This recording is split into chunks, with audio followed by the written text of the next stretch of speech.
সুধীরবাবু তারা প্রতি বছরই অনুষ্ঠান করে, তো আমি এই অনুষ্ঠানে থাকতে পেরে আমি খুব আনন্দিত, আমি গর্বিত বোধ করছি। তো একটা জিনিস ভালো লাগলো, তারা নরনারায়ণ সেবা করবে। এর থেকে বড় সেবা বোধ আর কিছু নাই।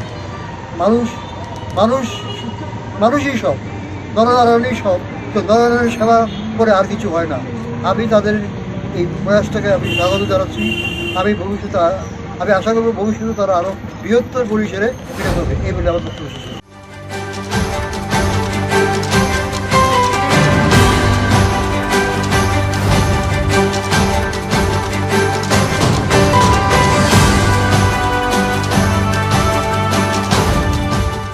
আমরা ইন্টিগ্রেটেড ইউথ অফ ত্রিপুরা অন্যান্য বছরে নেই এবছরে যথাযোগ্য মর্যাদা উদযাপন করছি। আজ সকালে আমাদের সংস্থার কার্যালয়ে মহাত্মা গান্ধীর প্রতিকৃতিতে আমরা পুষ্পার্ঘ করেছি এবং এখন দুপুর 12:30 আমাদের টাইম ছিল। এখানে আমরা নরনারায়ণ সেবা করাবো এবং দুজনকে আমরা পুরস্কৃত করব।